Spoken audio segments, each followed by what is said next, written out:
Hormood Cable TV waa Hiilka Shacabka. qoriisu dhiibka maamulka dalka ayaa ah shay mar walba taagan tan iyo wixii ka dambeeyay 1991kii markii calanka laga qotomiyay magaalada madaxda Burco ee xarunta gobolka Togdheer Tuur Cigaal Riyaale Siilaanyo iyo Biixi ayaana ilaa hadda ah shakhsiyaadka shookaanta u soo qabtay maamulka jamhuuriyadda Soomaaliland.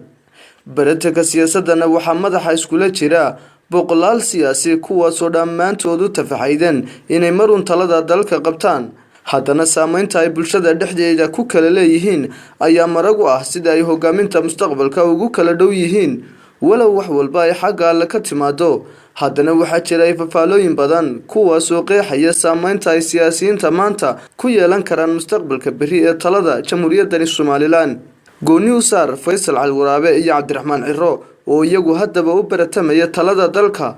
maxamuud xaashi cabdi nuur caraale duur qoran cadde xirsi cali xaaji xasan aqoon-yahan jamaal cali xuseen iyo professor axmed ismaaciil samatar dhammaantoodba waa kuwo leh ifafaalaha iyo sasaanta lagu garan karayo inay marun isu soo taagi doonaan amaba hoggaanka u qaban doonaan talada madaxtinimo ee dalka.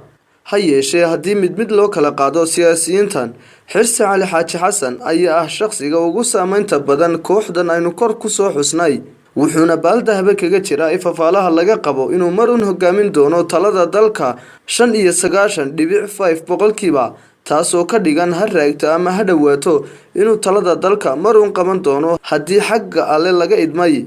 wuxuuna xaashado aan la tirtiri karin kaga qoran yahay xisbiga maanta talada dalka haya ee kulmiye waqtigii uu ahaa mishiinka rogroga siyaasadda xisbigaasi.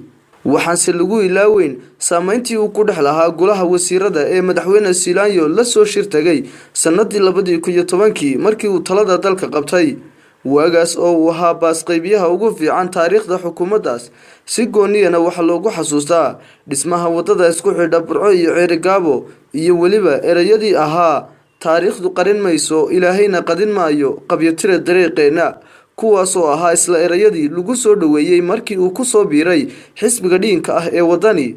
sidoo kale waxa uu xudun muhiima ka yahay xisbiga maanta uu ka tirsan yahay ee wadani, kaasoo uu ka yahay iftiimiyaha nuuriya siyaasadda xisbigaas markii labaad u taagan hogaaminta talada dalka, waana hogaamiyaha ruuxiga ah ee xisbiga dhiinka ee wadani.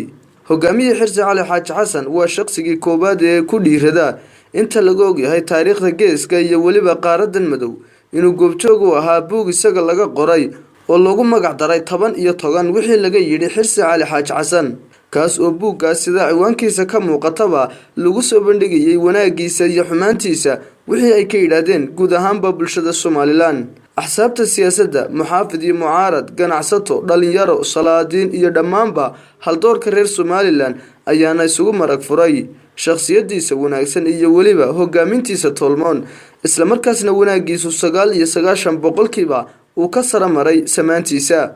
caqliyadda suuban iyo daacadnimadiisa ayaana buddig u ah soo jiidashada iyo kasbashada badiba qulubta shacbiyadda Soomaaliland, waana mid ka fogaan xunxunta qabyaaladda iyo reernimada ay badiba dabada geliyaan siyaasiyiinta Soomaaliland si ay u gaadhaan meesha ay doonayaan.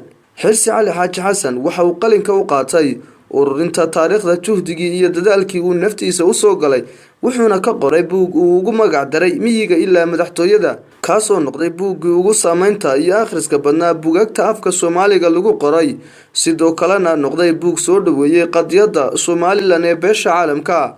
waxaana buuggaas lala barbar dhigay buug isna saamayntiisa watay oo laga qoray madaxweynaha Mareykanka ee Donald Trump. waxaa xusid mudan in isla madaxweyne Donald Trump uu isna bartiisa kaga falceliyay buuggani xirsi qoray soo dhigay. buuggan wuxuu la mid yahay buuggii laga qoray Soomaaliland waxa ka jirta dimuqraadiyad, waan soo dhaweynayaa. Donald Trump ayaa bartiisa sidaasi ku qoray.